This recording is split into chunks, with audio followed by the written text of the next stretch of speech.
Welcome back everybody to this HeflaTV presentation of the I-League Season 2 European qualifiers. It's going to be HellRaisers versus Lajons in this game number 3, the deciding one in this best of 3 series. Who's going to advance to the next round, who's going to fall out of the qualifiers completely. We've had two pretty dominating games from each side. HellRaisers first game 14-0, 15-minute tap out from Lajons. Second game Lajons took a little bit longer to win the game, but definitely almost just as convincing of a win. But here we have slightly different bands, slightly different picks already. But I am Coach and this time around I am joined by Mike Loris. Man, how you doing? Doing pretty well. I kind of wish I saw that first game since I didn't realize that it was that much of a stomp. But Lions, the new Lions, I think certainly an underestimated team. People not giving them enough credit, as it is hard to give them credit being such a newly formed team. But from what I've seen, they're certainly capable of taking this over HellRaisers. But HellRaisers, they're no slouches either. We're just going to have to wait and see. We see a lot of pushing hate, actually, in the first bans. Venomancer, Enigma, and Jakiro all getting the early boot out. I mean, pushing has been kind of the name of the game. HellRaisers have ran the Jakiro twice in a row as well. First game, they had the Enigma and the Jakiro both. So that was like maybe some of the reason that HellRaisers completely dominated game number 1. Although the weirdest thing is that they had an anti-mage and they won the game within 15 minutes. But in any case, Brewmaster is there for the first time as well. Otherwise was banned out in the previous series. Lions though, they started game number 3 here exactly as they did game number 1, or game number 2 rather. So Vengeful and Viper, I guess it worked better for them since they did win game number 2. So we'll see what comes out next. I mean, if you win with it, you might as well just pick it up again, of course. Going up against Brewmaster's situation will be slightly different. They should be looking for something along the lines of Skywrath in their next couple of picks, if not being banned out. It's actually an Undying ban.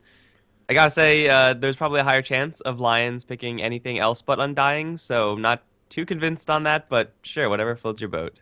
I mean, they banned it out last game as well. Me and the Swordfish, we had no idea either, like, what? I mean, I haven't seen Lions play a lot of Undying, so I have no idea what warrants the ban or what's the thought process behind it. I really feel like maybe also, once again, banning out the Lycan would have been a little bit better. Lions, they are a team that just plays the Lycan so damn well, as we saw in game number 2, and even in the past as well. Era, he's just a beast on that hero.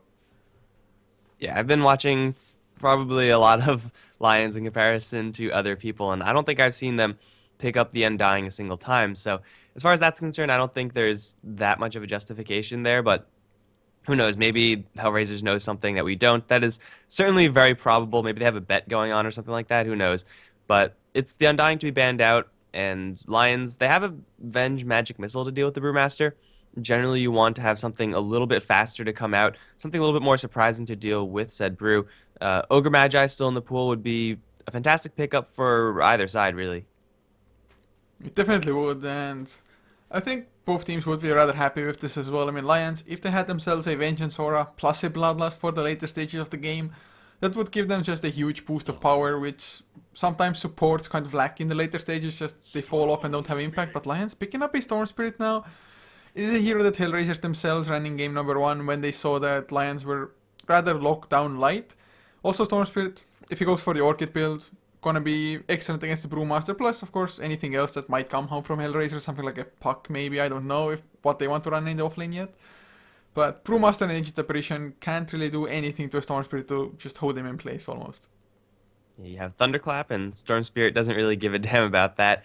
It's been the name of the game for the past couple of Storm Spirit games where I just seen him get completely dominated in lane, and it's kind of disappointing to see, but hopefully that's not going to be the case there. Hopefully he has a okay time in lane, just so we get to see a proper Storm Spirit at proper power levels. But HellRaisers, I mean, I was talking about Lions needing disables to deal with the Brewmaster. They need now a whole lot of disables to deal with the Storm Spirit as well. They didn't need any before, with only Venge and Viper to worry about. If you're disable light, generally you can get away with it.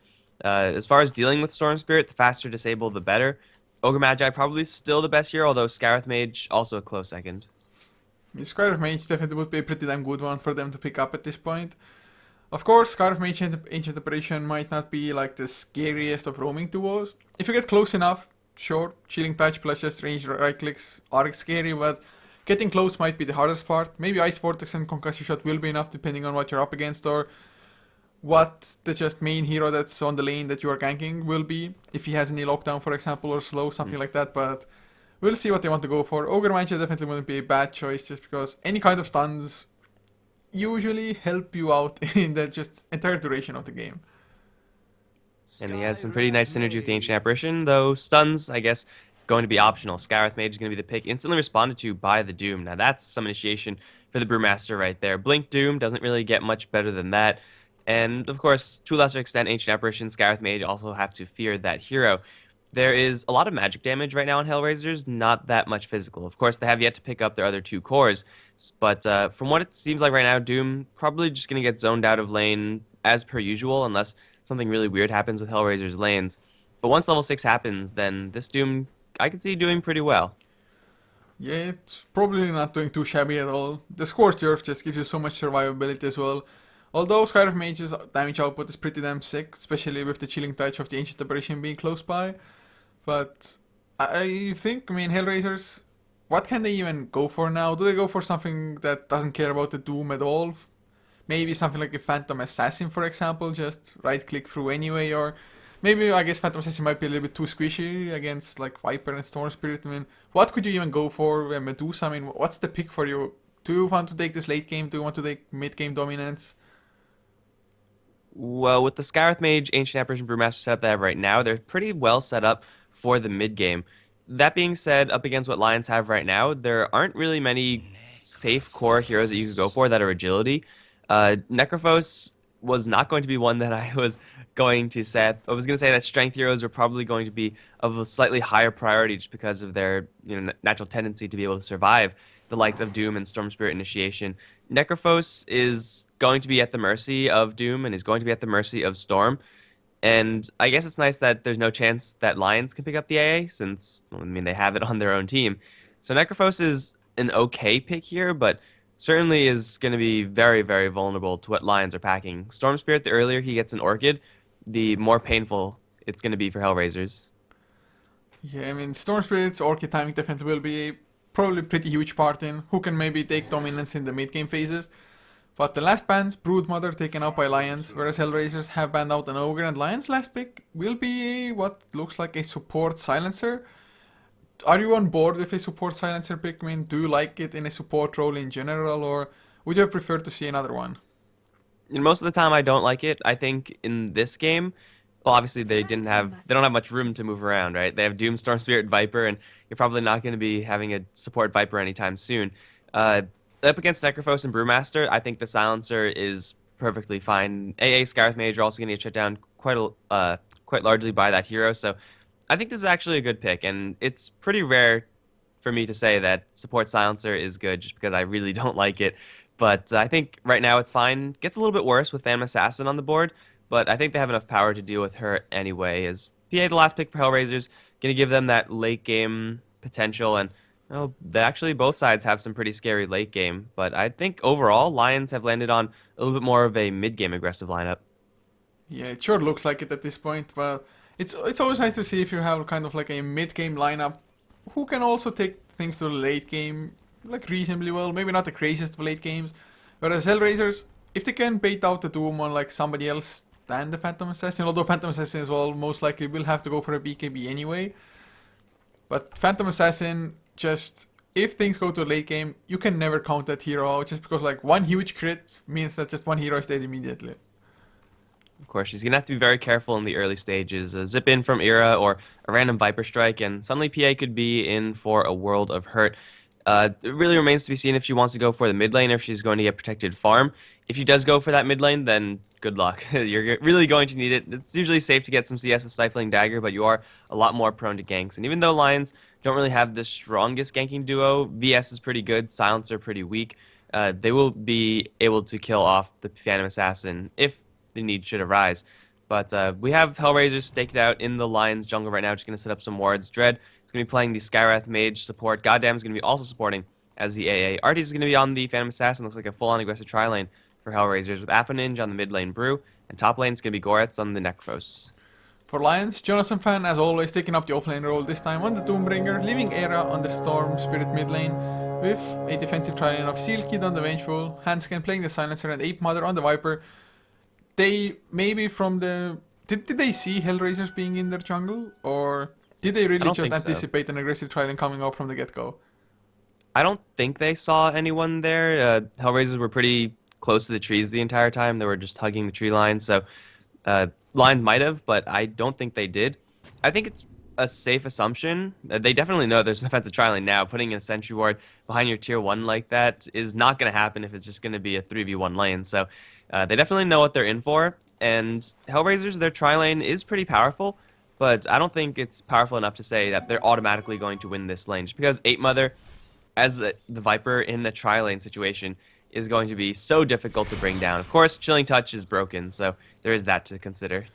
They did use it maybe a little bit preemptively though. They were hoping to get the jump, so it's, I guess, gonna help out Artis with the early last hits on the Phantom Assassin, but that's about it. Chilling Touch will wear off soon enough, or will have the duration left still. But it's on a reasonably long cooldown, the spell itself. So once it expires, Lions maybe can go for some aggression of their own. Like Magic Missile into Last Word, into just Storm Spirit, Overload, and Static Remnant might do quite a lot of damage. And there's the first Magic Missile. Are they really going to follow up with Jonathan Fan? He gets Gorets. How the hell could the Doombringer this early on solo kill a Necrophos? It is beyond me. That is not where I expected the first blood to happen this early. Oh man, me neither. I thought that was going to be one of the more passive lanes until we hit level 6. Once Doom has Doom and once the Necrophos has Scythe, then we should start paying attention up there. They were getting into a fist fight earlier, but I thought that was just them getting a little bit too close to one another. I definitely thought we should follow the Magic Missile, keep the Vengeful Spirit in our sights. It's more likely that Hellraisers are going to be starting the fight, but Jonas Fan going to start once again with Gorets. And this Doom, gotta remember, has quite a bit of damage, and with the Ring of Protection level 1, he's going to be hitting pretty hard, pretty safely. But man, that is certainly not what I would expect from this lane. Yeah, and Sealkid throws out another Magic Missile. Last Word to follow as well from the Silencer. But man, it's really like, how the hell does a level 1 Doombringer kill a Necrophos, who is also level 1 at the same time? I don't know, it's... At least we had action on the other lane, so it's justified that we missed it. Hell yeah. But Excuses. Best excuse. bottom lane though, last hit wise so far 8 Mother, 6 and 3 compared to a 5 and 4 Phantom Assassin, so... Art is not doing that bad, but they cannot really afford to give away 3 levels to the side of Lions. Once they get the minus armor of the Vengeful Spirit to follow, once Hanskin has 2 abilities, but 8 Mother, they're gonna go for the jump on Viper, the stun is there, but a few more right clicks will snatch the kill anyway. Chilling Touch, like you said, man, it's broken, and Hanskin might be next if they get the Stifling Dagger. Nope, the Last Word comes out at the exact right time. So, Hanskin will escape, but Cold Feet into Chilling Touch just does so much. On top lane, Jonas Fan charging after Gorets one more time. This time he's not going to get the kill, but being aided a little bit by an invisibility rune, just getting close enough to, surprise the Viper at the very least. I thought if Lions, though their tri lane isn't really the worst, it's certainly prone to being killed like we just saw. If they are going to get any kills in this lane, it's most likely because Hellraisers are trying to kill someone and they're just out of reach. They get stalled out with the Magic Missile, they get stalled out with poison attacks. They run into the Viper's tankiness and they just can't get it all the while. Their 3 range heroes are working on them, but clearly that's not going to be an issue right now. 8 Mother should be going for a Corrosive Skin build in this particular lane. Once he has that up, then it's going to be a lot more difficult for Hellraisers to go for the Viper. They got to go for Handskin, Sealkid, and well, those 2 heroes are playing a little bit further back.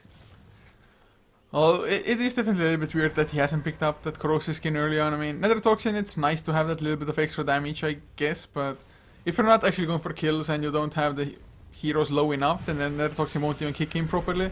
And just Dread with a level 2 Arcane Bolt can output so much damage without taking anything in return, whereas if you had even the 1 point into Corrosive Skin, at least the HellRaisers would take some counter harass for every single bit of damage that they want to do to you. So the bottom lane going to proceed as Mid suggested. lane though, Era might over be in mid. trouble. Haste Rune, Ancient Apparition comes in, Body Box for the Thunderclap to follow, and that's another kill. HellRaisers take that kill lead 2-1. Man, I was just about to say that Era's doing pretty well in the mid lane, and we might actually not see a Storm Spirit getting completely dominated early on, but goddamn, with his second good rune of the game, first Invis, then Haste, really can't ask for much more. He's going to help out in a big way in killing off that Storm, and then just like that, he's going to return over towards the mid lane, so easily done by the Ancient Apparition, and honestly, no one expects the ganking Ancient Apparition, but really any hero with a Haste rune, 4 or 5 minutes into the game, is going to be able to do quite a bit if he moves into another lane. Yeah, it was like perfect timing as well. If it had been a 6-minute rune, Storm Spirit would have been level 6 and easy ball lighting away like there would have been nothing they could do about the ball lightning. So really nice timing. They've gotten a haste rune as the 0-minute one. The in is at the 2-minute, and now another haste at 4. Those are some pretty good runes to get, I have to say. Man, and so it's going to help out the mid lane in quite a big way. Top lane, after that first blood, bottom lane actually, Dread's going to hit with Magic Missile, but it's going to be Seal Kid to take more damage. Artis jumps in with the Cold Feet. They're going to get that kill, will be a trade. Dread is also doomed to fall. Hanskin going to take a little bit of in from that. Now Goddamn's being focused down by the 8 Mother Viper. It looks like they will have enough damage as Goddamn turning around for one more right click. Might be his demise. In fact, it will be 8 Mother gets the last hit, and now it's going to be 8 Mother to stick up. Now trying to fight up against the Phantom Assassin. He will get that one as well. Double kill for 8 Mother, in fact, and Hanskin getting +6 int, and now suddenly Dread is here, but Seal Kid is here as well. Magic Missile on the turnaround. 8 Mother's going to get a triple. Whoa, Hanskin somehow didn't get the intelligence for this last kill here, but... What the hell? I don't know how, but 6 intelligence stolen nonetheless. Not too shabby at all. They got 4 kills out of this all of a sudden. Scarf Mage dying twice, although they jump on Hanskin now. Should be an easy kill with the Chilling Touch being there as well. So they get it down. It's not the worst case, especially since Artist drops down to half HP, rather low on mana all of a sudden as well already. So this was a huge turnaround for the entire tri-lane era. Also on the top lane now on the Storm Spirit, but it was called out Goretz. He's just behind his tower playing it safe. So Goretz is going to be just fine. I think that was a fine exchange for Lions, mostly because it's the Viper to collect the triple kill. If it was the supports, it would be a lot worse. Actually, Goretz is going to be dove really far by Ira. He doesn't have that much mana, the Storm Spirit, but Doom is coming in with said spell, and now Goretz has really no hope of escaping here. He will be chopped down. Storm Spirit will get that kill, and really is not fearing teleportation support at all from the HellRaisers. I guess the Ancient Apparition was in vision range, so Lions knew that there was no TP potential there. That was a very risky, yet also probably calculated gank from Lions. Yeah, probably so. I'm not too sure if they checked like the support inventories for TPs or something at the same time, but well, they do get away with the kill. If you're looking at the last hit numbers though, the Necrophos, as was the Brewmaster, still doing pretty damn nice for themselves. So although they have just let the Necrophos die, it's not that horrible though. Necrophos has Gloves of Haste and Tranquil Boots, so it's almost a certain thing that he is building for a Hand of Midas at this point. Do you agree with the choice, or do you think it's a little bit too greedy, or...? It's definitely looking a lot worse, given that he's died twice now. I still think it's a decent item for this game, and a decent item for Necrophos in general. Does great with the extra experience, getting to that level 16 faster for the Reaper Scythe upgrade, and then also getting more tankiness with more items down the line. So I think it's a fine item in this game, but I think it's also punishable by Lions. If they continue playing in such a way that they are taking better trades more consistently, then this Necrophos is not going to do anything with this item in the long term. But top lane, Joseph Fan is going to run into the Phantom Assassin. Man, no one expects the ganking AA. No one certainly respects the Phantom Assassin. It's going to leave Goddamn in the river all alone. Hanskin's going to put some serious damage into this AA. He might actually get this kill. It's going to be pretty close. Needs one more hit, and his Cold Feet will not freeze. Goddamn, looks like he will be fine unless this one more glaive can be thrown. Hanskin is slightly faster. 5 movement speed more. 12 HP he survives. Now Hanskin going to try to straight TP out, but a clap is going to end that. It was close, and I think anyone would have gone for that, but he ends up paying for his life. Yeah, and with that kill now, Ninja, he got himself the blink dagger on the Brewmaster. 8.5 minutes in. Pretty damn good timing, of course, but I like you said, probably almost anybody would have gone for the kill, chased for it. Even if it was a little bit greedy. But now, Doom onto Goretz. Does he even have enough with Arthas being around as well? I think it was way too optimistic of a Doom usage there by Jonathan Fan. Doesn't pay with his life or anything, but... I mean, did he really expect to get it? He had vision of Artis there as well. Yeah, I was just about to say that. Artis was in lane, just happily last hitting. He ran into Goretz and thought free kill, but first of all, Doom probably can't get a solo kill on Goretz at this stage in the game unless Goretz is already at like half HP or something like that, unless Doom has some help. Going 1v2 like that, probably not the best idea. They're going to go for Dread down towards bottom, but a Blink Clap split onto Seal Kid and 8 Mother both going to secure both of their demise. I don't see either of them being able to get out, especially with a Scythe. Killing off the Viper, 50 seconds on the sidelines, and actually they're going to charge forward for more. Silencer, taking a trip in the air, will land right into a boulder, and a lot of magic damage as well. That's going to be 3 kills for HellRaisers. And suddenly the Midas is looking a lot better. They don't have the most pushing power in this lane, but with no defense here from Lions, they may be able to take this tower. My god. The same that you looked at, I was doing the exact same thing. I mean, 1.2k all of a sudden on Goretz. That's just, how the hell did he get so much farm? I guess just Being a part of free kills definitely helps out there. Plus, if they get this tower, even if he doesn't get the last hits, that's gonna be Hand of Midas finished anyway, just because he got the creep wave killed up with the Death Pulse. So that's a Midas, 10 minutes in, not too bad at all. Ice Blast flies into the mid lane. They also have that to work with now.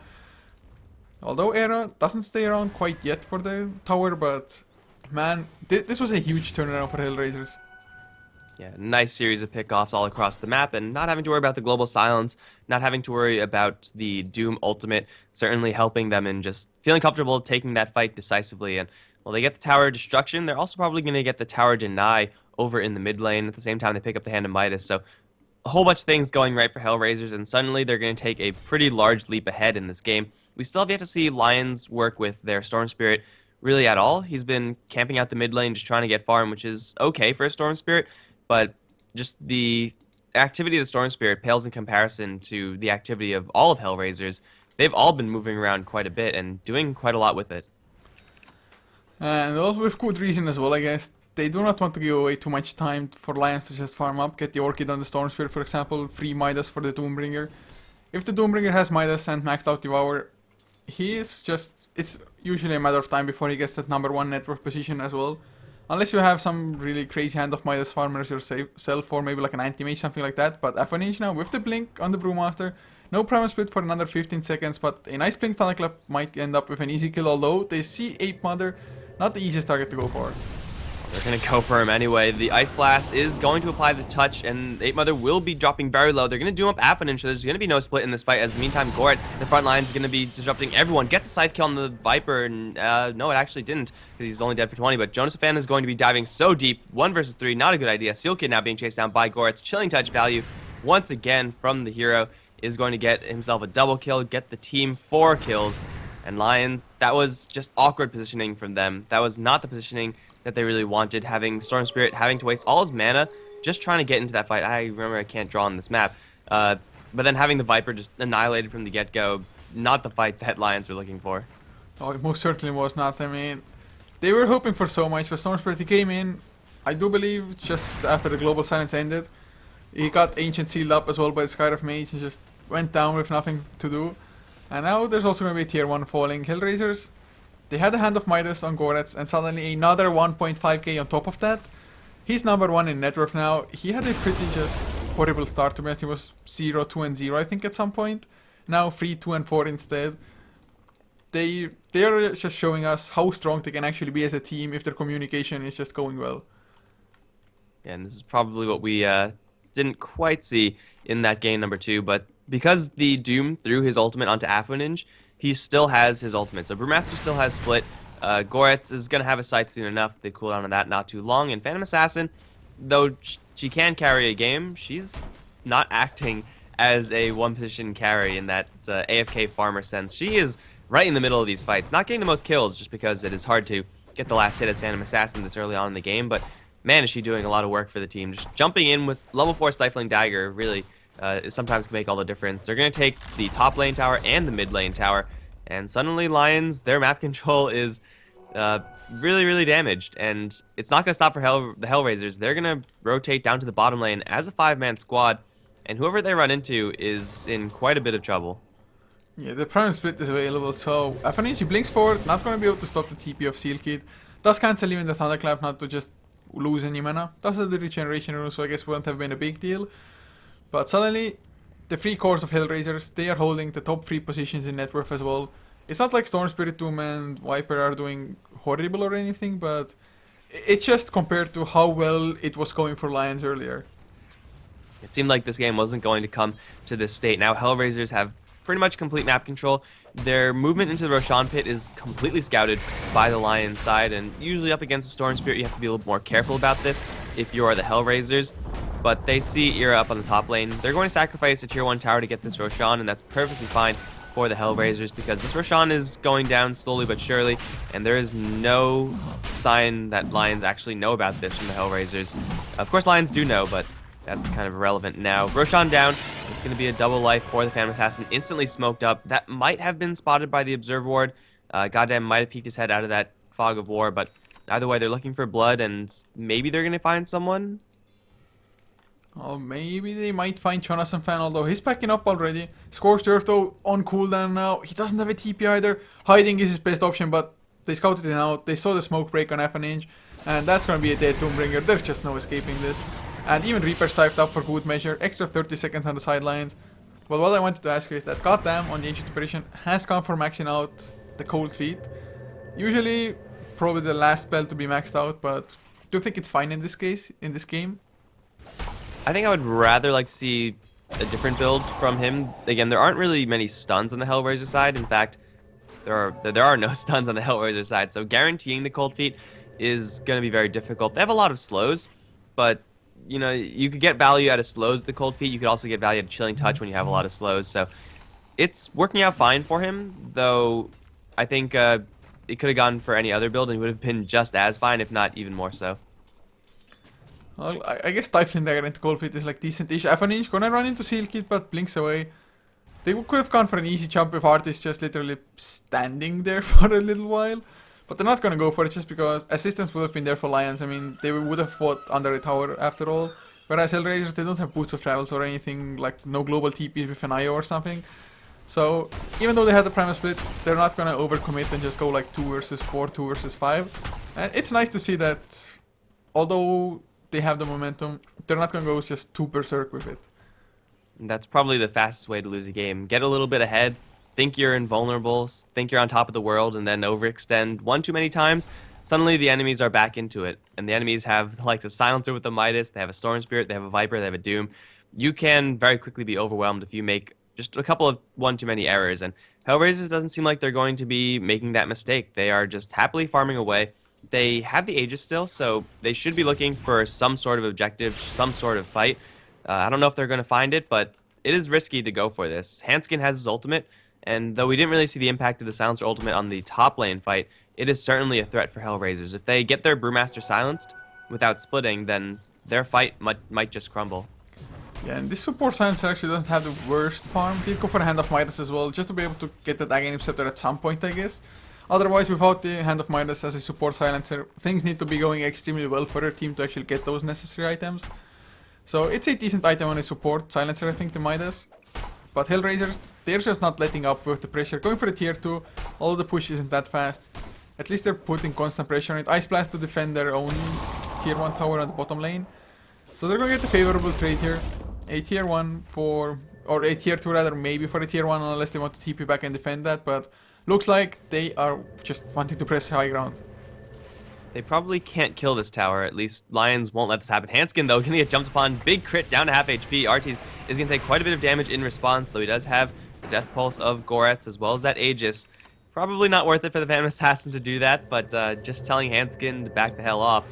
They're not going to be able to take this tier 3 tower, but they can go for these other side lane towers just because they took the middle one so easily. Lions seem like they want to just concede all those towers to HellRaisers, and HellRaisers are going to be all too happy to oblige. I mean, Lions, they just don't have their core items quite yet. They do have the Blink on Jonasafan, which is going to be excellent, of course, on the Doombringer. Just get the Blink Doom onto Necrophos or Brewmaster, for example. But Era, he's about a recipe skull away from finishing up the Orchid. Definitely not going to be the fastest one. I mean, 18.5 minutes in already.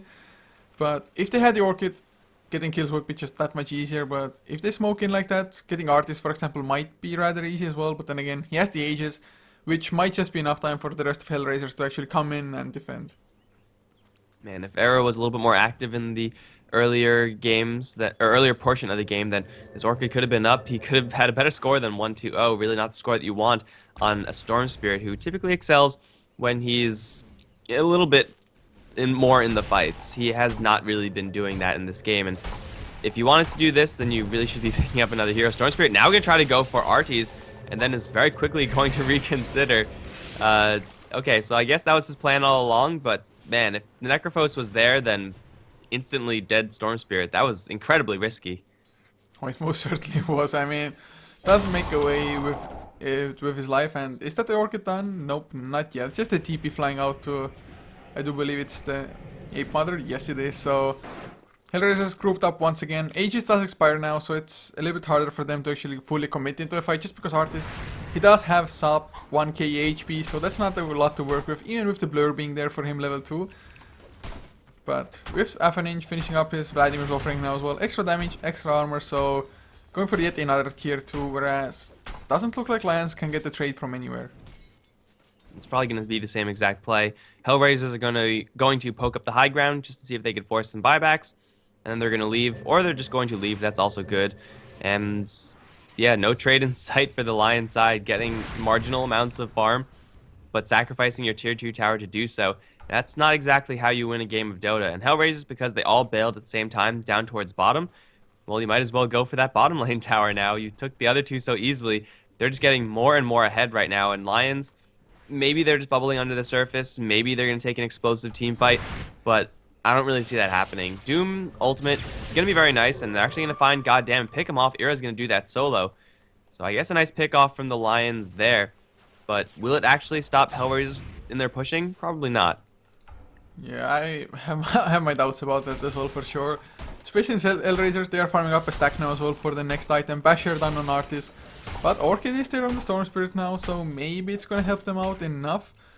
Although, what's the primary target for the Orchid? Like, is it still the Brewmaster, or do you just Orchid Brewmaster to buy enough time for the Doombreaker to come in with the Doom, or do you go for separate targets? I think you probably jump into Orchid the Brewmaster and you Doom the Necrophos. Just because Brewmaster, when he's Orchided, he will be able to still right-click things and it's still a threat. But you got to get that Doom on the Necrophos because if you Orchid him, he'll just Yule Scepter out of it. So those two heroes should be the priorities for Lions in that order. And that's a lot to have happen correctly. Like, you have to get some pretty nice initiation. They have the Blink Daggers, and of course Storm Spirit is Storm Spirit, so it's possible that that happens. But if this happens a little bit too late, and it might already be too late, then it doesn't really matter what happens. They'll just be overwhelmed, because now HellRaisers have taken out all the tier 2 towers of Lions. Like, even if they do get the perfect team fight, there's just so much bulk and so much power right now on the HellRaisers side that Lions just might not have enough. Oh, we might see a fight soon enough. Silky is on the run. Avaninch doesn't quite get close enough for a Thunderclap. I think Thunderclap itself would have been enough for the kill already. But Lions, I mean, they have the counter initiation with the Global Silence at least to work with, so that's a positive for them. Ape Mother working towards his Aghanim Scepter as well, only about 750 gold away from it. Hanscan has 2 parts of the Aghanim Scepter done as well. So they will have some pretty nice items to work with soon enough. But for HellRaisers, do they even initiate the fight themselves? I mean, do they still blink in and immediately Primal Split on the Brewmaster, or do you wait for Lions to initiate with the Global Silence and then counter initiate once it ends, or how would their just perfect fight plan out? I think probably no fight should happen for HellRaisers until they get another Aegis. Once they have that, then initiation is going to be probably their most difficult. The most difficult aspect of their game is it's hard to initiate into an Orchid and a Doom as a Brewmaster. Getting a BKB won't really solve that since Doom still cuts through it. So for HellRaisers, there's going to be no clean ways of initiating. Most likely, their best bet is to land an Ice Blast and then have the Storm Spirit zip in and then quickly get overwhelmed with the Scythe or something like that. If they land a Silence onto the Storm Spirit or a Scythe, then HellRaisers are probably going to be at their strongest when they're counter-initiating. Yeah, I think so as well, to be honest. So we'll see how well that works out for them, or how much Lions can actually get accomplished during the Global Silence. And remind me if I'm wrong, but have we really seen that only that one Global Silence on the top lane earlier on? I think you're right, but I think that's because Lions haven't taken a fight since then. Like, all the kills that have happened since then, if there have been any, have been very, very small-scale engagements. So Lions are dodging the fights. I guess with like good reason as well, just because in a proper 5-on-5 fight, before they got the Orchid, they just probably wouldn't have had too much chance to actually win the fight as well. But, well, we have a TC. We had like a pause for a different reason, just because somebody had to go to the toilet. And funny enough, I do believe Lions also paused in the middle of game number 2, also like 23 minutes into the game for a toilet break. Maybe it's just winter and like you have to drink lots of tea to stay healthy or something, and tea just gets your, I don't know, system going. It definitely does tend to have that effect, but it's also really weird that they would stagger it in such a way that 22 is pause time and not, 0 minutes, when If you pause in the beginning of the game, that's acceptable. You don't even have to give an excuse. People don't expect an excuse, although we should start demanding excuses from those pauses. That's fine. No one's going to be questioning that. I also just realized because this is in game, we get to like backtrack the game if we need to, which is pretty sweet. Oh, that's right, man. I didn't even think about it. It's the first time in a long time since I actually casted anything from Dota TV. Oh yeah, straight from the ticket. This is I don't think well for me it's probably not going to be the best. Although right now you could just completely bypass the entire pause and everyone can see what happened again at minute 15. That's amazing, man. Technology. Technology, man. It would be fun if I would be able to just program all of that stuff myself. I would be swimming in money if I would be able to do that probably. Yeah, It's ridiculous how much money you can get if you're like an actual professional programmer. It's ridiculous the salary they get. Oh yeah, if you are able to do that, I'm sure you would be working in Valve offices right now or, something comparable. And Blizzard's best pressed. But here we are, still paused, Necrophos. I mean, the funny thing is, he got disconnected when Lajons paused. I guess it's like two stones in one, or two birds with one stone, or whatever the saying is in English. But hmm I'll This pause is it, also, I'm pretty sure, a characteristic of HellRaisers. I think it's just Goretz who usually disconnects. It's him and Shochlo who from Power Rangers man. Oh, who Charge always gets disconnected. typically have some bad connections. I think was it for what they're now called Aspera or something? Sharfik? He also has like horrible internet as well. Oh yeah, I remember that. It's really bad if casters know that you have bad internet and you're notorious for that, then you know that your internet is bad. it's it's like literally for Sharfik, at least like most others, they connect to the game fast enough as well. But for Sharfik, it's like he's always like connecting into the game in the last seconds as well or something. It's just stuck in the loading screen or something like that. So it's really horrible for some people. But Go has been given now. Looks like HellRaisers themselves are at least ready. All right, and Lions already said they're ready, so we're gonna get this game underway soon enough. Roshan, oh god damn it, 8 Mother. Roshan should be up eventually, and I don't think HellRaisers are going to make a decent play until then. Ideally for them, they would like to have this Aghanim Scepter completed by AA by the time Roshan is up, or by the time they want to make a play with that Aegis. BKB on the Phantom Assassin, BKB on the Brewmaster also in the works, so it seems like HellRaisers, they are in no rush, and given their map control situation, I don't think they should be in a rush either. The slower and steadier they play this, the better. I think that's probably correct indeed. Just wait for the next core items. Wait for the Aghanim Scepters on Gotham. On the Necrophos maybe as well. But Goretz does he even go for an Aghanim Scepter to go for like a Shivas, or what's the item choice? I think Aghanim Scepter is fine in this game. There's nothing else that's really a clear pick except if you want to go for a Sheep Stick, and it's always a toss-up between Sheep Stick and Scepter. Scepter's probably going to be picked up at some point, Is this but... a Linkens though instead? Oh. That's actually much better. Yeah, I didn't consider that. Up against Doom and Stormspear with an Orchid, Lincoln's is going to get some serious value. Yeah, it's just such an item that you more or less... I don't think I've seen a Linkens on Necrophos myself, but against the lineup that Lions has, definitely might be a worthwhile choice for them. Alright, so right now, HellRaisers just going to be camping around the Roshan area, and luckily for them, the Roshan is going to be a relatively low respawn, and also they have Ancient Apparition, so those little vortexes are going to be scouting out pretty much everything, and they're also setting up quite a few sentries, just to make sure that they see people incoming if they're, I don't know, if they're invisible for whatever reason, but sentries are everywhere. However, there is still an Observer Ward here from the Radiant. They're going to smoke up HellRaisers. If they catch someone down this bottom lane, they'll instantly go into the Roshan pit, and they're going to secure it very easily. And Seal Kid, poor Seal Kid, he never saw it coming, is going to be going down. So Vengeful Spirit down, Roshan up in like 5 seconds. HellRaisers don't quite know that Roshan is up, but they will soon figure it out.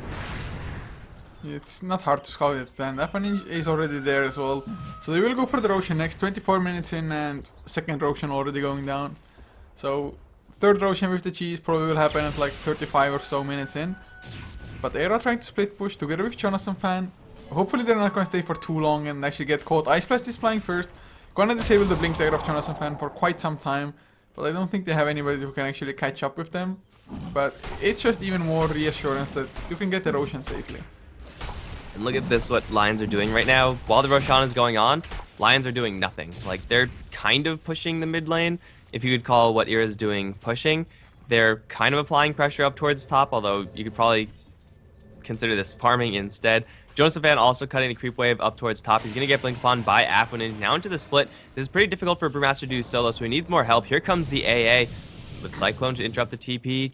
Goddamn is here with an Ice Blast, but it will not land. Joseph Van with a quick blink out. Going to get himself a little bit of space, but not enough probably, as Brewmaster's still right on top of him. Doom once again going to take a trip into the air, brought back down into a crit, and he's going to be the casualty of war. And also Ira in the mid lane. He did end up getting the tower, and he will TP out from under that. But now they're facing up against an Aegis and a soon-to-be BKB on the Phantom Assassin. BKB should also be soon-to-be on the Afwin, a little bit further away. And Dread has a Rod of Atos. This is go time for HellRaisers. They can decide to push high ground, or they could just wait even longer because they're in no rush. Well, Korach is getting close to the Hex, so it's going to be a sheepstick after all on the Necrophos. So no Link and Spear, but he blinks him forward, pops the Reaper Scythe, nice swap out. So Hanskin does survive this. You'll set to use on the Vengeful. Hanskin, can he outrun this though? I don't think so. The aura itself might already be enough to get the kill there.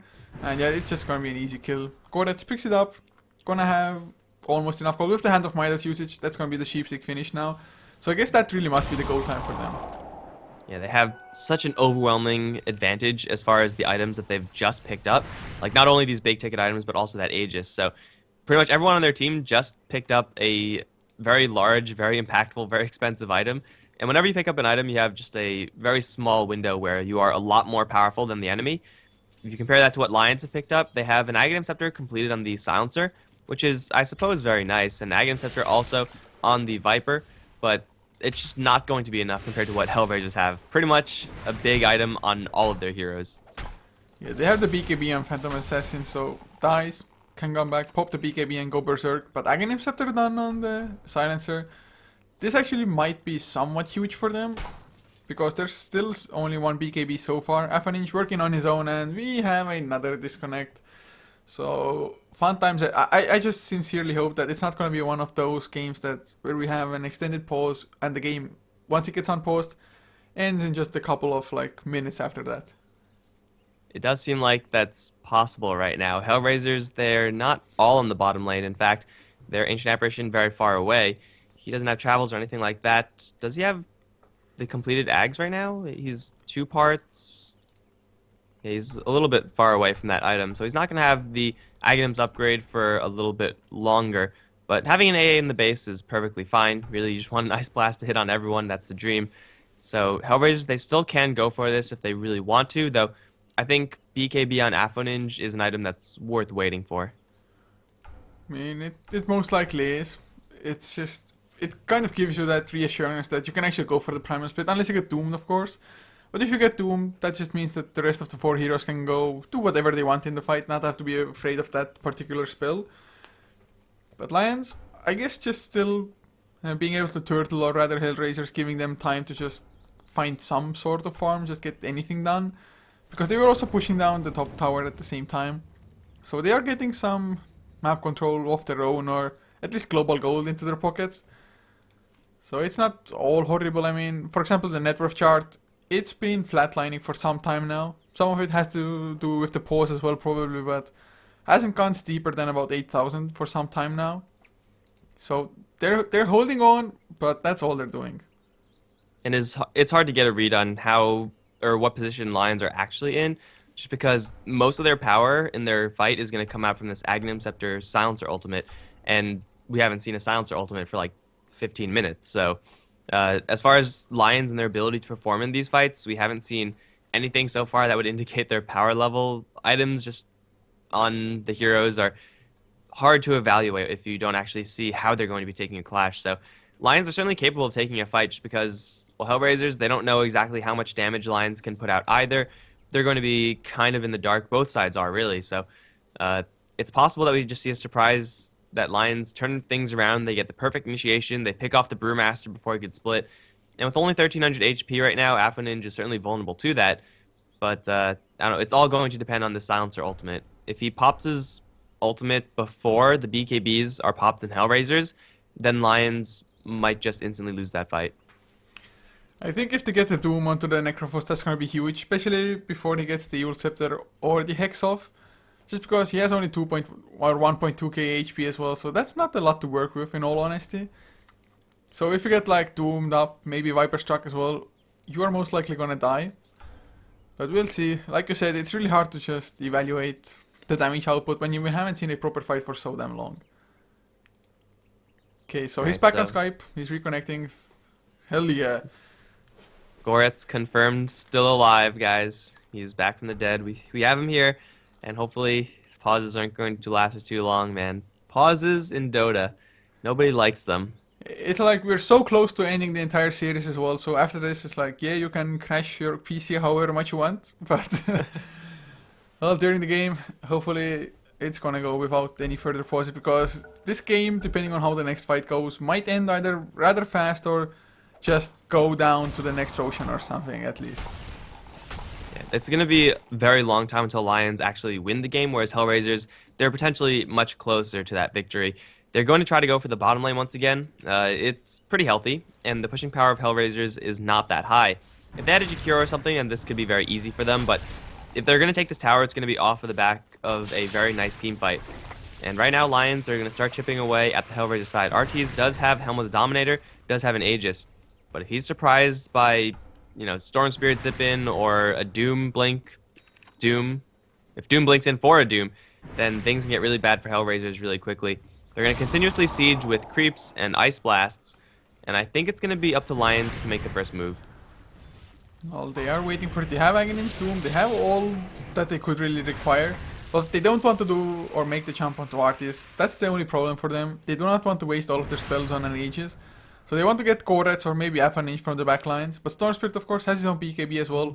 So HellRaisers, they came to push just at the time where Lions actually found the items that they needed for fights. And it just coincidentally ended up that both teams got their powerful items at the same time, which is, I suppose, better for Lions since they're actually holding this right now. They've lost like 300 HP on the tower. That's not going to matter at all in the long run. So HellRaisers, they spend a hell of a lot of time. They don't actually get anything done. All the while, their Aegis is slowly burning. And it looks like Lions have dodged this push for now. They unfortunately have not gotten anything while this push was happening. So HellRaisers, they didn't get anything this time, but it's certainly not out of the question to see them just return and try again. Well, they do have the Aegis for about another minute and 10 seconds or so. But they do have to be extremely careful about the timing specifically, because if they're going to use Artis once again as the frontliner there, just somebody who hits the tower without being too afraid for his own life, it might backfire heavily if you lose the Aegis. You're like, yeah, I have the Aegis, I don't need to pop BKB or something, then you die and you are down for good. But looks like they're going to back off, not even going to take the chance. So this Aegis, I mean, they got some damage done on the tier 3 at least, but I was expecting a little bit more to happen with this. Yeah, me too, but looking at this right now, it's kind of understandable that they are going to back off. Again, they're not going to be able to push Raxes unless they take a fight beforehand, and why would you want to take a fight inside the enemy base when you could take a fight outside the enemy base? And they have all the time in the world to wait for said fight. They have no hero like a Viper or a Jakiro who could just poke at the high ground or any sort of pushing hero at all. So if Artis goes on the front lines, he's going to be putting himself in danger. If Goretz goes in the front lines, that's the worst possible scenario for HellRaisers. He's just not tanky enough to securely be there. He's fine right now just because everyone else is still on the top lane. They're going to try to go for this tower one more time, dropping it now to half HP. Seal Kid looking for a swap in maybe, but this is only level 8 Venge we're talking about, so level 1 swap is not the most impressive when you're talking about swapping in a Phantom Assassin who could BKB and either fight or Phantom Strike out. So we have another post, this time it's TeamSpeak lag. Oh god, the pauses just keep on coming. It was such a nice series, like really few pauses all in all. Fast games, or rather fast games, just timely starts and everything, and now this third game is just kind of a pause fest. The only difference between game 1 and 2 and game 3 is that I'm here for game 3, so The curse, there has to man. be some sort of correlation there. You just screwed us up, man. But yeah, it's the PC Sorry, guys. of Necrophos dying, I guess. I'm the bringer of pauses. Not only to bring pauses, you are also responsible now for Koretz's PC dying. Yeah, that's probably Sounds true. about right. Yeah. Something about connecting to Dota. I send a bad signal all the way to where he's living and then just zap his computer. Yeah, you sent the worst kind of viruses to him, which actually go like to the motherboard and hardware and whatnot. I placed a lot of rares on Lions, man. I'm gonna win my bet. I didn't bet at all, guys. I don't really do that. But if I I was literally haven't doing bet it, a then single I would item, man. first place a bet on Lions, then I would destroy his computer, because seems like a pretty easy way to win the game then. I have to admit, I haven't bet a single time. I have no clue how it's even done, so Dude, I haven't done it either. I did the whole thing in D2L, and I was going to place a bet the other day, but because I'm on a new computer, the oh yeah, Valve 50, thing's 15 like you days can't or do it for something. another couple days or whatever. Yeah, So I'm yeah. like, okay, guess I'm not betting for that. It's I guess it's a rather easy way if you like have lots of insight. If like we're casting so many games anyway, and we just know some teams more than other teams, of course. So we might have like a little bit more insight, but I don't know, If man. people are Betting. paying attention, then they will have just as much insight. Just they're not paying attention. So, and I'm not saying that's a bad thing or anything. It's actually probably good for us, since if we did decide to start betting, then we would make a killing. But yeah, people can Or it's just keep lose up with all us. because I don't have any patience. It's like you have to like do the so-called bankroll management and whatnot. It's like yeah, screw this guys, all in. I'm tired of just betting like one rare at a time. All in, guys. Okay, I Like, wouldn't man, do you gotta that like. legit, but I think the strategy is you bet like random trash items that you have, like duplicates and stuff, until you get something good, and then you use that as your all in. Just if it's something's like 20 to 80 odds, just bet on the 20 with your Arcana and then just cross your fingers. Don't even watch the game. Just be pleasantly surprised or upset later on. I know a lot of people who bet just purely because they like to watch Dota, but they watch Dota for so damn long that they need like some other motivation to watch it, so they're betting on it. It's, I mean, I don't really understand the concept, or well, I understand it, but I haven't felt it myself. But yeah, I know a lot of people just bet purely because of that. That sounds like a very dangerous mindset to be in. Like it could very easily like that's how gambling addictions start, right? Like sports betting and stuff is like, oh, I watch football all the time, but I just need to get my fix, man. I gotta feel the rush. Oh man, okay, so this unpause didn't happen, and luckily for us, he might need some time before he drops again. So this just happened. Fun times. It's all going according to plan, guys. Goretz is off the table. He will He will change his change his PC. PC. Good. At least he has a second PC to take, I guess. So I don't know, man. I would One be second, rather guys. screwed. Gotta update Dota. No, wait. Gotta install Dota. Okay. So you what? You cannot actually reconnect if you change PCs, but don't they do it like in netcafes constantly or something? I have no idea. I have not tried it. Okay, so I guess he's just changing a part of his PC. Is the block the power supply unit? The I have block. no idea, dude. Definitely don't know enough about computers, but If I see the block, I think about the power supply at least, so I don't know. What else could be the block for a PC? well, I mean, Dread confirmed power supply. Yes. I am not IT, guys. Yeah, it's And we're Dread not was actually in spectator slot, so can't tell him. He's right. that's true. And when he said he was replacing a part, when he said he was replacing a part, I was just thinking of him getting a screwdriver, cracking open the case. It's like, okay, need a new video card in this thing. Okay, so he said it's going to take 10 minutes for him. To be honest, I mean I can like replace video cards and like hard drives and whatnot, but power supplies are probably the worst just because so many wires you have to like. Well, it depends if you want it to look like decent-ish as well, or you don't care if your whole case is full of them or something. I'm So pretty sure that's what's wrong with my other computer. So I have to. I am not qualified to change a power supply. At least I shouldn't be. Yeah, power supplies are definitely like the hardest things to change about the PC. Yeah, I don't even have like what it takes to test it. You need like actual hardware to do that, I think. So that sucks. Oh, it definitely does. But power supply should be like the one of the more common reasons that they just kind of burn through if you don't have like a proper power supply to begin with. With like whatever, I don't know how much that actually means, but they're like gold certified and like platinum certified and the power efficiency over 80% and blah blah blah blah blah, man. Yeah. You're saying a lot of words, and I know what these words mean, but I don't know what you're saying. I'm not an expert myself or anything, but before I got my new PC, I just read a lot on the internet, maybe even too much. Ah, Sometimes when you research into it, you want to make sure that you're getting like the most reasonable of things if you're upgrading a PC. mhm. But at one point, you just read so much that you're starting to confuse yourself. And you somehow think that you are an expert, and then people are like, "Wow, how do you know so much?" And you're like, "Well, I just know this much." And And it's then more people, like there's just so much conflicting information, or rather, it's like you want to know, let's say, which is the best graphics card, and you Mhm. like start reading reviews, but every single review is a little bit different. It's like, no, this is better, no, this is better.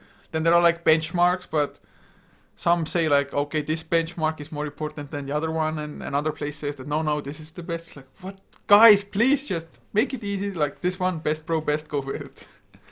Man, that's why you gotta like avoid what like PC Gamer and those things because they dilute it so much. Just go onto Reddit, and I'm sure there's some subreddit where like, guys, I have $50. What get? And then someone will be like, get this, Yeah, it's probably like and then you're just like, Tom's okay, hardware for sure. that, I guess. Oh yeah, that's a thing. So, but it's probably true. Tom's Hardware, when I was researching things, that was like the main forum I found information in as well. I didn't like post any questions myself just because it had all the questions there anyway. Oh yeah, you never want to be that guy who's like, hey, I got a question Hey, about I'm a this, complete retard, please help me. and then someone's like, use the goddamn search function, you idiot, and just like, oh well, I probably should have done that beforehand. So, back to the game. HellRaisers, they are knocking at the high ground for Lions. But Lions, they had their items ready as well. Well, apart from Seal Kid, I guess, who has no items at all. Magic Wand and Boots, man. Poor Vengeful Spirit. 1k net worth. Holy crap. Oh. He's been yeah, certainly doing his job as the warder of the team. I guess like this is okay. I'd rather have a Vengeful Spirit be in this situation than a Silencer, because Silencer's actually loaded. Like Aghanim Scepter, man, this guy as a support is feeling pretty good about his game right now. He has almost the same amount of net worth as Ape Mother. That's So really good for Handskin, really bad for Eight Mother, I think it's and probably probably like really somewhere bad in for Lions in between. general because of that. It's like reasonably good and somewhat bad for either one.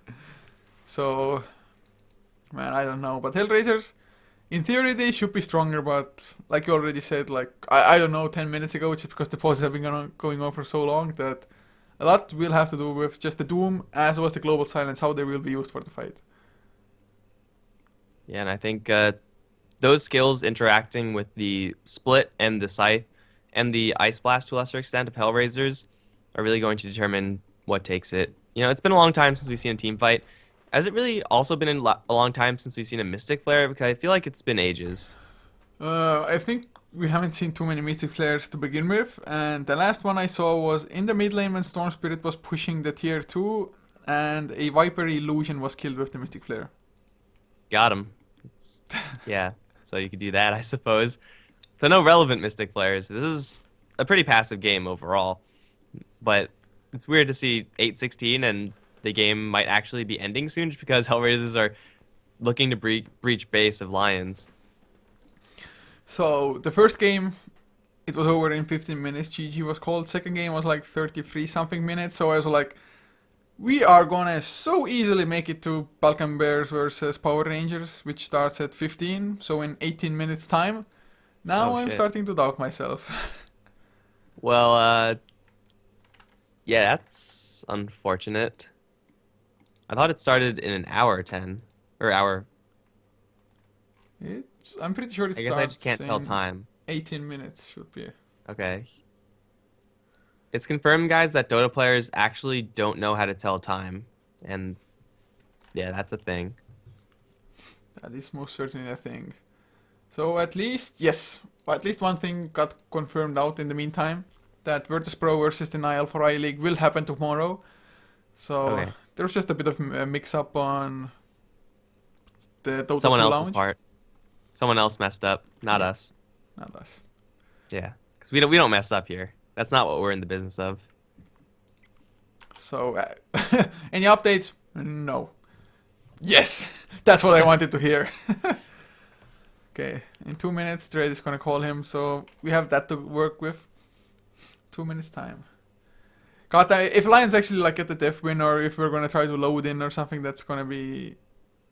I guess since we haven't had like any huge happenings in the last couple of minutes, then a load would probably be a pretty safe thing to go for. Sometimes it's like you don't know when the load or the last just save actually happened, so you might lose some important things like 1 kill or I don't know, something like that.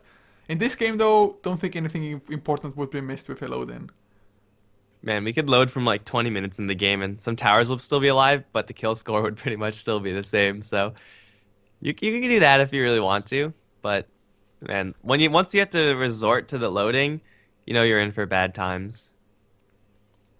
It oh god, it certainly is. It's not too often that you have to load into a game anyway.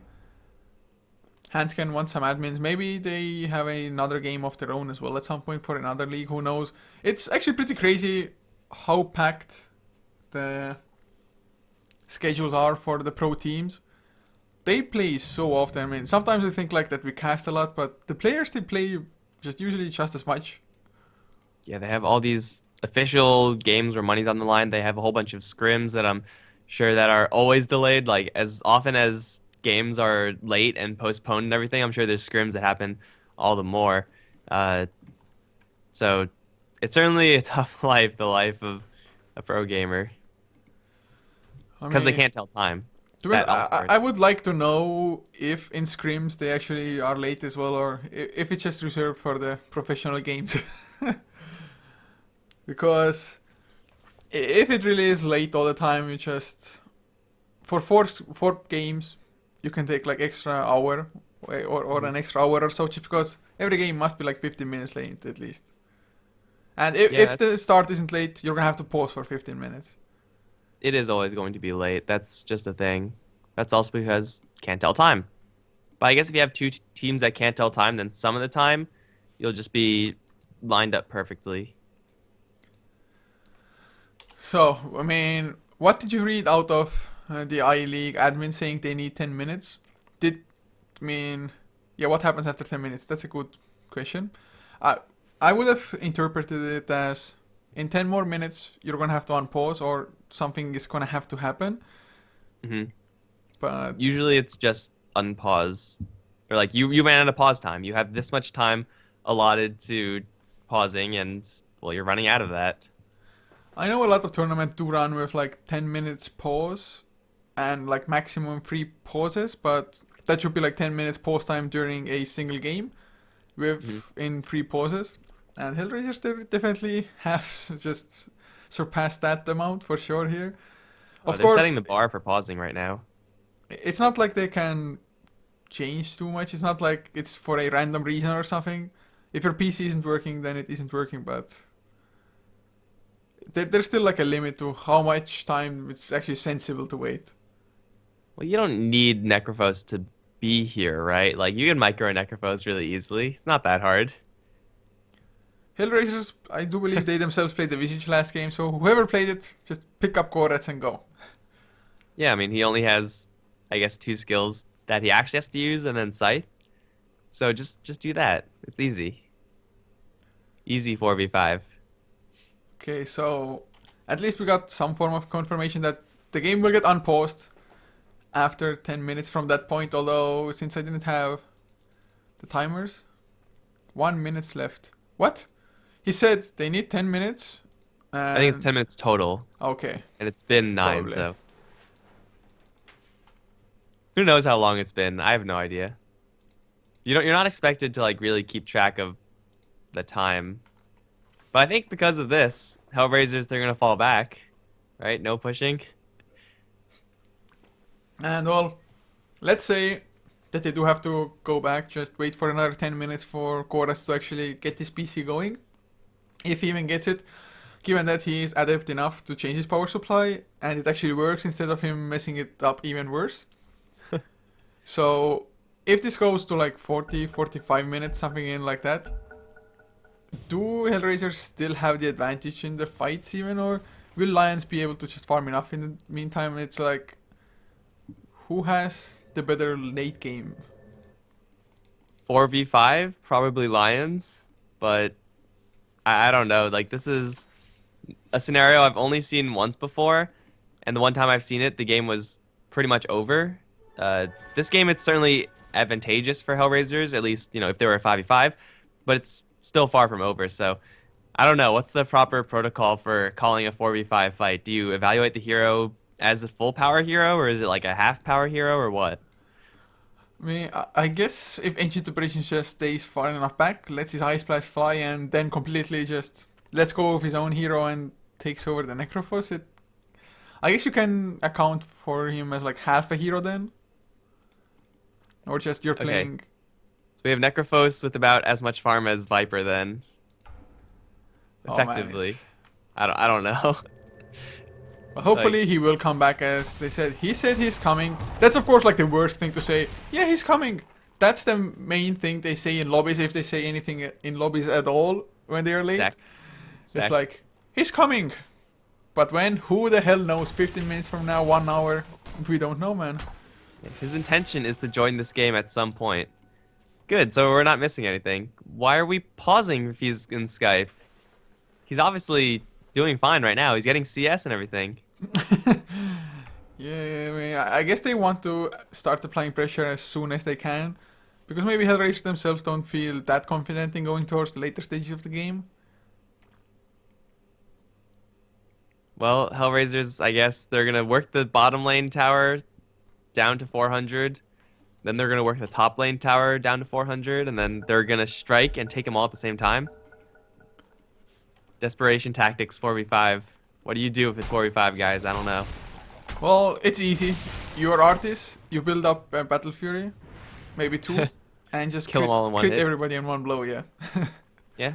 Why don't you just go crit them and win right now, Arties? You should just do that. Aphodin should also do that. Drunken Brawler crit. Like, it's a little bit more consistent, little less damage, but if you get a Divine Rapier, then you're golden. Easy game. That's all you need, man. Battle Fury and Divine Rapier. Easy. Go farm it up right now. I expect you to win the game at 35 minutes. Guys, anyone who's saying Lions are bad, admins are bad, no, it's them enforcing the rules. Without the rules, there's just chaos. And all I have to say, most of the time, it is chaos just because rules are hardly enforced. Okay, well, we have ourselves a half-real game. It looks like it's going to be a tower destruction for the Lions Always side, so reconnected. they're going to strike really quickly after losing or having a 4v5, but Goretz is back, so hopefully it doesn't break again. Could you see the centaur down here that Ira is killing? Oh, Era. It's No. too late. He was like in the floor. It was only like a centaur head that was fighting. Okay, never mind then. I guess pauses mess up the games as well. They Messes broke up the game. gravity. The centaur just got tired. I mean, just think how long and how often the centaurs just have to stand there, take all the crap that the heroes have to throw at them. It's just like, I'm slowly but surely gonna just meld with the ground. They're not even gonna see me, but Storm Spirit found him just in time. And then more centaurs spawn on top. That is actually how centaurs reproduce, guys. Confirmed here on HeflaTV. For sure, but the farm wars continue. Storm Spirit suddenly up to 1300 net worth, and he actually has more than the Phantom Assassin. A little bit surprising, but he's definitely getting his farm. Another 3k gold. I swear to God, it feels like that he got gold during the pause as well. It seems like it. Like, I don't remember her having this much cash. The problem is that even though Storm Spirit has this much gold, I still feel like the Phantom Assassin will be able to contribute more, especially if they get Handskin first. Oh my god, that was a 700 crit. Not like it mattered. Silencer was dead anyway, calling the Mystic Flare, but an easy pick off for the HellRaisers. They're going to keep moving forward, looking for Ira. The odds of that happening are extremely slim, so Ira should be just fine. But still, Silencer down, and actually, Ice Blast. Ira suddenly Scythe, and he's gonna get crit down. He's dead. That Ice Blast, scouting out from Goddamn, pretty nice. And now there is a dead Storm Spirit for 90 seconds. Has a buyback, but if he has a buyback, he's pretty much not gonna have any more item progression for this game. Yeah, he can't really afford to buy back, but 80 seconds on the sideline still. That Reaper Scythe is just so strong of an ability, even without the Aghanim Scepter buff. So nicely done, getting the Storm Spirit down, getting the Silencer before that as well. I really thought that the Silencer will be the only casualty there, just... He was kind of the scapegoat there, or should have been, Storm Spirit Oera. He was trying to play it just sneaky, probably split push as much as he can, slow down the HellRaisers push, but didn't happen, and now HellRaisers, they will not just back off. They will either force out the buyback or just take racks. Alright, so let's see what Lions decide to do. This is 50 seconds where the Storm is down. They cannot fight without their Storm Spirit, so it's either going to be we let this tower take damage. We have fortification, so that's okay for them. Oh, they're going to jump in. Actually, Hanskin is going to immediately get destroyed again. Silencer is going to have his blood splattered all over the walls, and it's going to prompt the buyback for the Storm. Going to jump right in, trying to go for Affinage. He's silenced. I don't think he gets the split off. No, he popped the BKB. He will get the split off at the last possible second. Hanskin's going to buy back, drop the global silence, but doesn't really matter because Artis is just fine, and the split has already happened. Goretz is going to get doomed to the backland, but he will kill off the Doom before he himself goes down, if he goes down at all. Brewmaster is still in the middle of this fight. They lose the Phantom Assassin, and Brewmaster might be in a little bit of trouble. He might be able to blink out, but either way, it's a lot of buybacks forced out from the Lion side. They only get the Phantom Assassin. They might get the Necrophos. Yes, he will die to the Doom in the meantime, dropping a wicked 6 streak. In fact, that's a lot of gold for the Doom. I suppose Lions do hold, but it's a very expensive hold. Yeah, I mean, how can they hold the next time if they don't have the buybacks anymore? I mean, it was 3 buybacks used. And HellRaisers, they can just go for Roshan now, which is up once their heroes respawn. Go in, get the cheese, get the Aegis, and maybe just go for another fight chase like this one. And when there aren't any buybacks, should be easy racks push for you. But Lions, they smoke up themselves. They might even be able to sneak Roshan with this. It's going to be huge if they do. I mean, Storm Spirit with an Aegis, or Cheese, or maybe even both. It's just going to be able to go on a real tier. I mean, just have all the mana to work with. This is exactly what they need. Buyback on Necrophos though, they want to contest this. Are they going to make it there in time though? Dropping a lot faster than I really would have thought, but again, we do have an Ancient Apparition in the area, and they're going to jump right in with Affinage and Goretz both. Instantly hit Mother is going to get locked down. Scythe not going to kill him off, but he will die in the end. Seal Kit also to fall. Now Hanskin, he's trapped alone. He's going to die. That's the kind of move that Lions should have made, I think. They needed a Hail Mary, and that was it. But now they have 3 heroes dead. Viper has buyback, Silencer, Venge do not, and now Artis has Cheese, Goretz has a double life. Things just got a lot more difficult from the Lions if it was even possible. Yeah, and they're gonna have an AC and F-inch soonish as well on the Brewmaster. Abyssal Blade down on Artis. So they have to get a perfect fight. They have to get the global silence somehow. They have to get the Doom immediately into Goretz once again like they got last time around. But this time around he has Aegis, so he can stay in the middle of the fight anyway. Going for the Lincoln Sphere finally as well. So I really think that Lions, they needed to get that Roshan or win the Roshan fight and get Roshan. That would have been even better, but they just weren't quite fast enough. Maybe with the Doombringer being there with the Pack Leader's Aura, they would have gotten the Roshan in time, but what's and ifs just don't mean anything. Yeah, Lions don't actually have that much right-clicking power. It's in the Wave of Terror where they actually got the most of the damage out from that Roshan. That and Nether Toxin, which is certainly very nice in conjunction with one another, but overall, when you're talking about killing off a Roshan and the 3rd incarnation of Roshan, you're going to need a little bit more firepower than that. You need Artis on your team. He's critting for about 1200 onto the creeps right now. 0 armor for sure, but it's not going to change that much when he's going up against heroes. He's on the front lines, going to get swapped back. He gets silenced and doomed up. Artis has cheese, but he can't eat it because he's doomed. Now Seal Kid can take a boulder to the face. He's going to be going down. That's a 1-for-1 trade so far, but Lions, they can still keep fighting. Although they don't have Global Silence, nor do they have a Doom. 8 Mother's going to charge forward, dropping a Viper Strike on the Earth Brewling, but 8 Mother's going to take a Mystic Flare in response, and he's going to go down. Ira now hexed up, will get thrown up into the air, but very quickly Cyclone back down. Ira's still alive though, and the BKB is going to kill off 1. Now going for Goddamn, he's going to take 2. He sees Goretz, he sees Affinage. Affinage is going to get his teleportation out, interrupted. He's going to try to go for Handskin, but he's taking quite a bit of damage. In the meantime, Goretz also getting chased down by the Storm Spirit. I think this should be a clean sweep. No, turnaround Scythe. Ira will die, and it will be the Aegis dropped by the Necrophos, who will be back up soon. And 8 Mother's the only one here. He cannot continue the chase. HellRaisers, they get initiated upon, and that's the fight that Lions really wanted. Swap back into Doom, and the Phantom Assassin cannot do anything about it.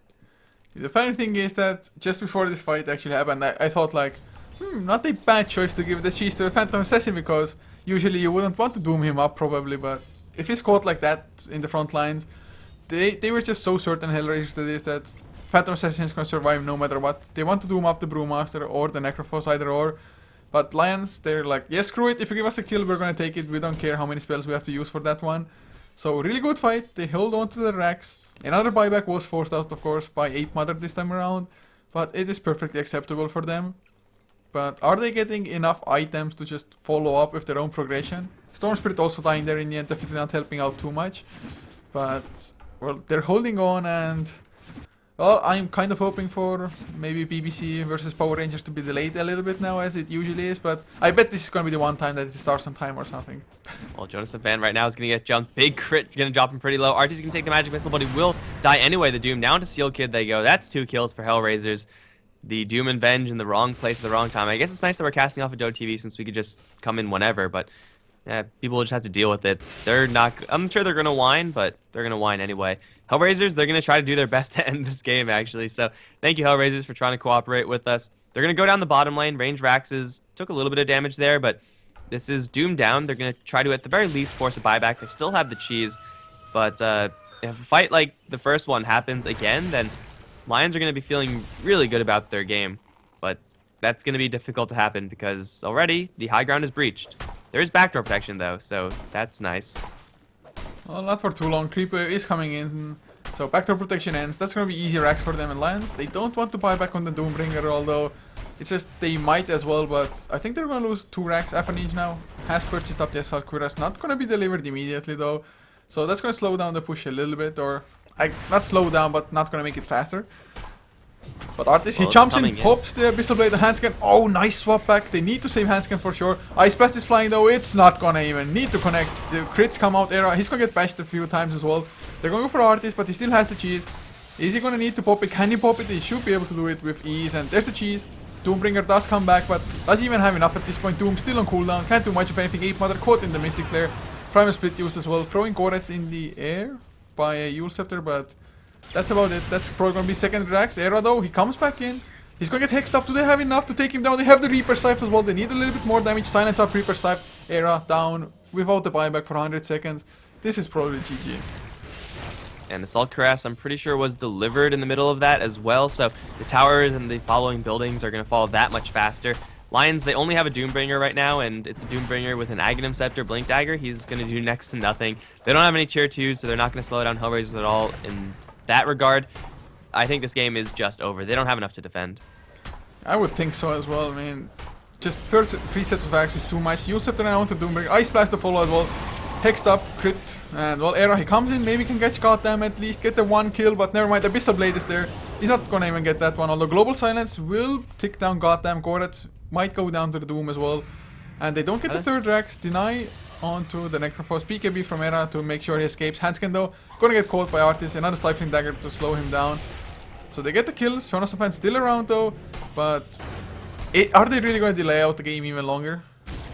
How the hell did Era survive all of that? Like, I thought for sure he was going to go down, but I guess HellRaisers just getting a little bit unlucky on their crit roll or something like that. Jonas Fan, he's slowed down, he's bashed up, and now he's going to die as well.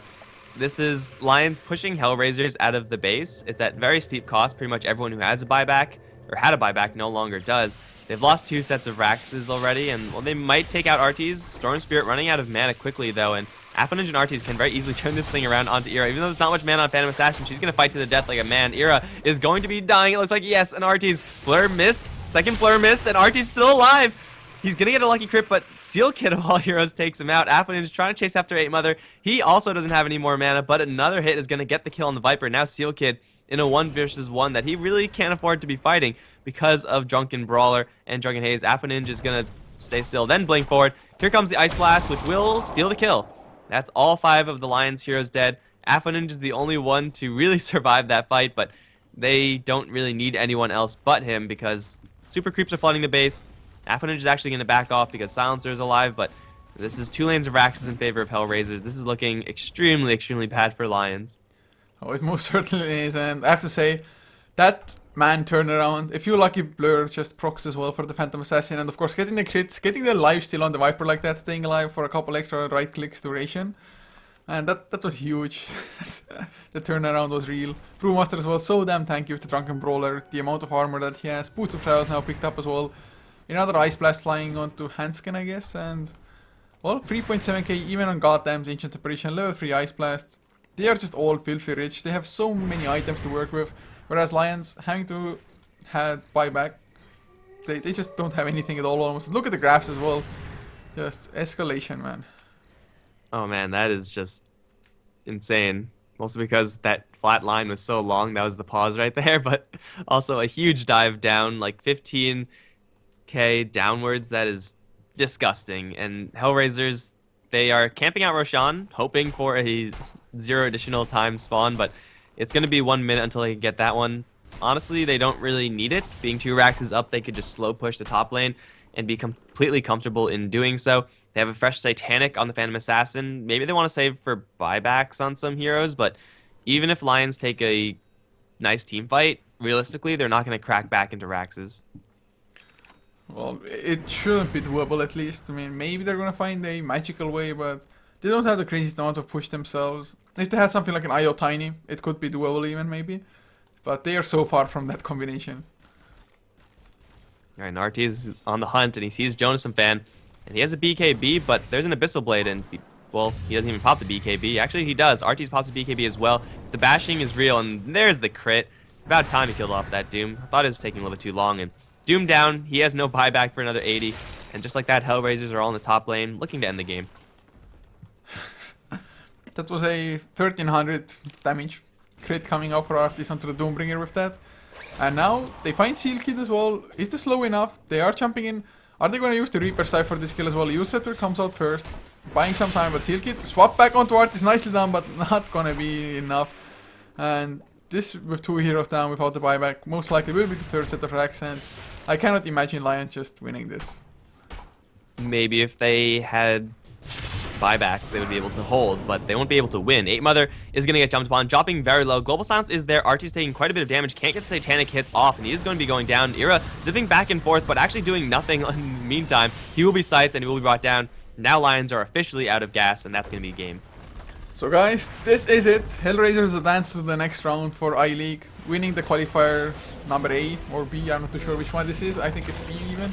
But we are going to go to the semi-final of the other qualifier. It's going to be Balkan Bears versus Power Rangers coming out. I'm not too sure if it's already started, but if it hasn't, it should start within the next couple of minutes. So we're going to head almost straight into that. Thank you so much for tuning in. Hopefully you enjoyed. If you did, be sure to follow us for more content on HeflaTV. It's Facebook and Twitter.com. HeflaTV for both, for the casters, at Coucher for me, at Mike Loris for my co-caster, and see you guys for Balkan Bears versus Power Rangers in only a couple of minutes time.